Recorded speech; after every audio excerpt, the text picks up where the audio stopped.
Look, I can't wait to share with you what I've got in the Visionary Panel 2, so I'm just going to dive right into it. Last year this time, my Visionary Panel 1 came out, and now we have the Visionary Panel 2. Now, what I've added to this are three major things. There's a couple minor things that are speckled throughout that I'm not really going to focus too much time or attention on, but there are three main things that I want to showcase for you here. One of them is new tone masking. The second one is depth masking, which is absolutely incredible. And the third one, actions. Everything on here is recordable in an action, and it's freaking awesome. So let's first go over our tone mask that I've added here. Now in this panel here, it's very different than my Zone System Express panel, which is really all about different types of masks that are created in Photoshop. My Visionary panel didn't really have a whole lot of true tonal masking in it. So when I created the Visionary Panel 2, I decided to create a surgical darks mask, a surgical lights mask, and I mean surgical because they dive in deep into the darkest dark areas and the lightest light areas, and then a broader shadows and a broader brights. And I feel like these are the two things that I need the most in my workflow.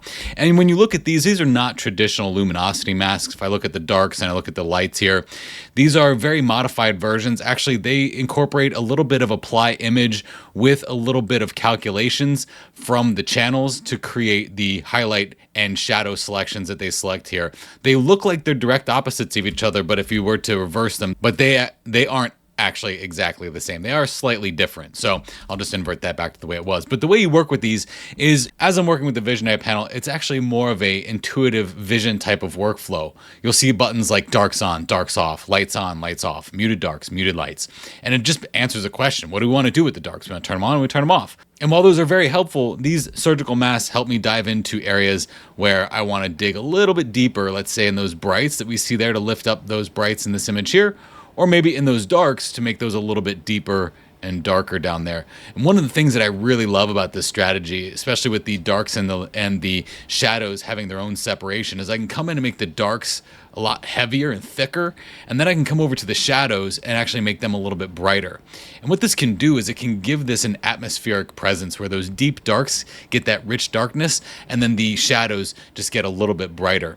I enjoy the feeling that that creates there. And really quick edit on this, just kind of showing you the mask more than anything. I want to dive over into the next feature, and that's going to be depth masking. And this is really awesome.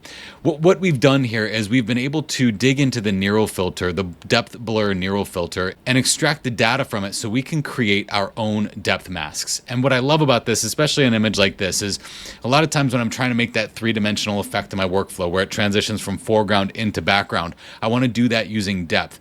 And you can't do that with a sky selection and a foreground selection. You need the depth. You need what's happening in the foreground to have a brighter effect, and then as it transitions in the back, taper off into that mask.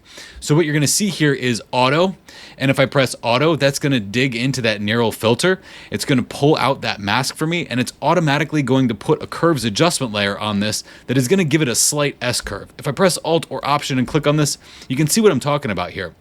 It's going to apply this effect to this area right here the most, and then have it transition out. One of the great things that you can do with this is you can press the plus light luminosity mask or plus dark luminosity mask and actually include the luminosity inside the depth.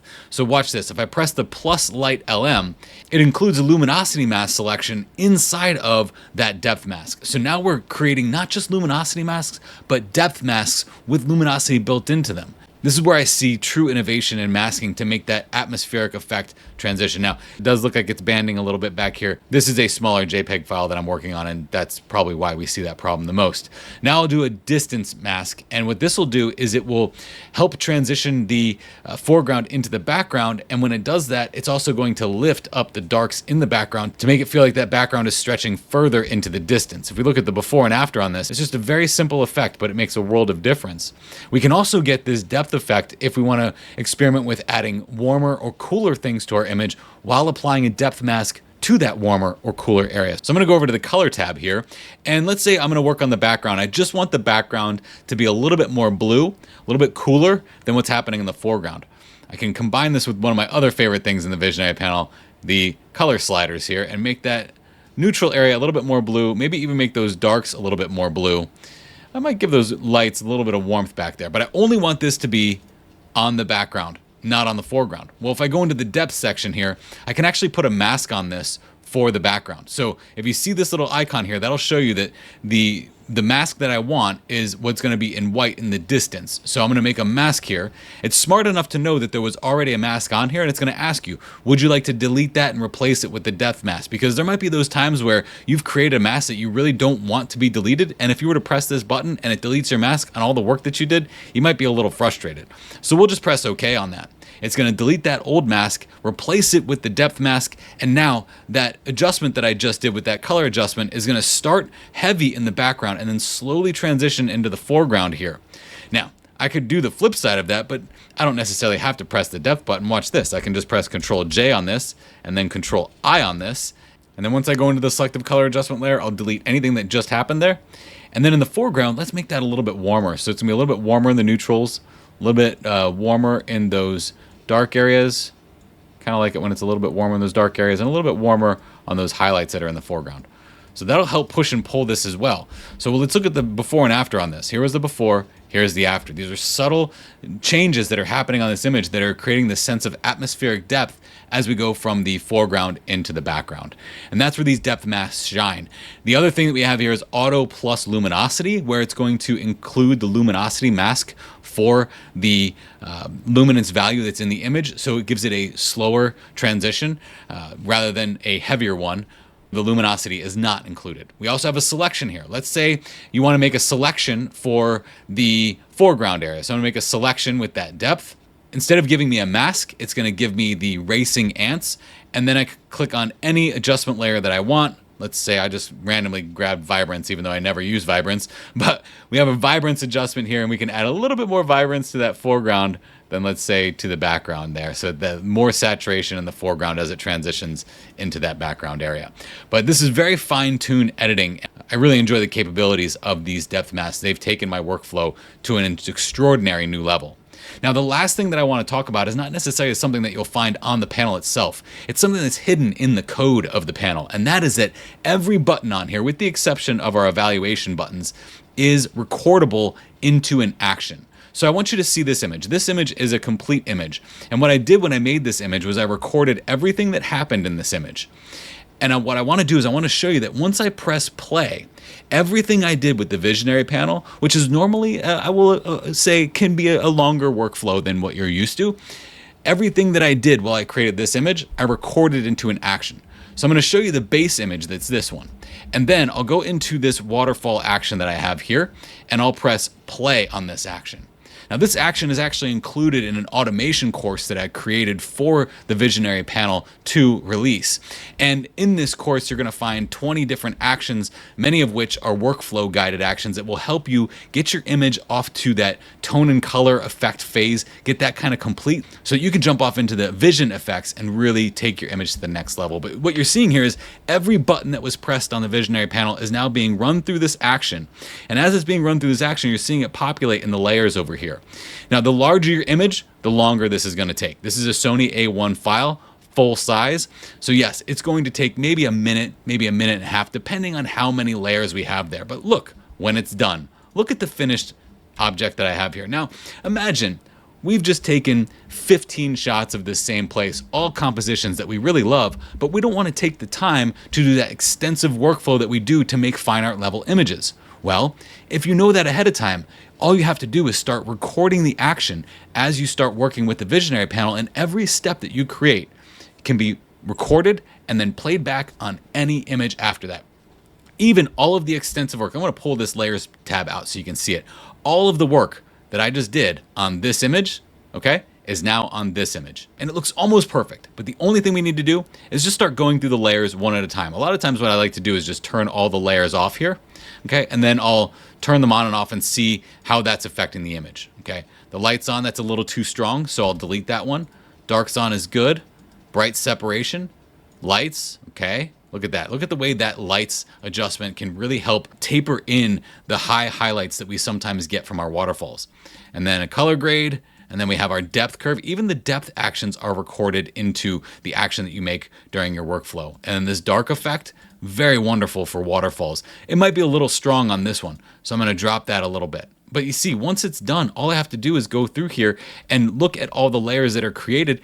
and then turn them on and off to see which ones best suit the image I'm working on here. But for the most part, the big heavy hitters are my new tone masks that are very surgical and very simple and easy to use.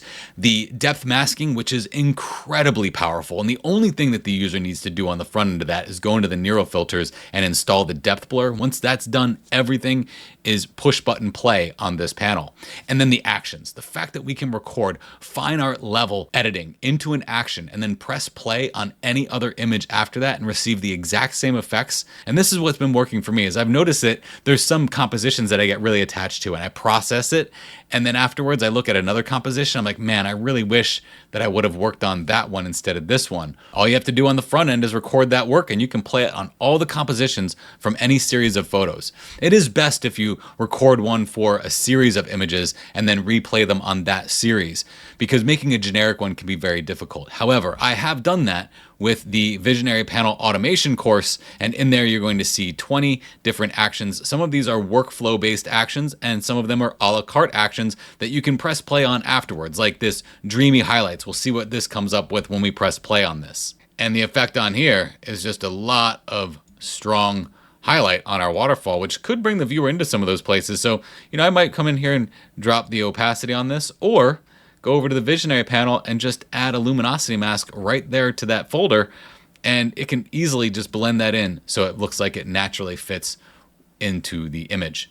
All of these actions that I've created are 100% modifiable, both the action itself and the layers that it puts in your layer stack. Now, there is an option with the Visionary Panel 2 launch to bundle together the Visionary Panel automation course, and all of that will be in the link below.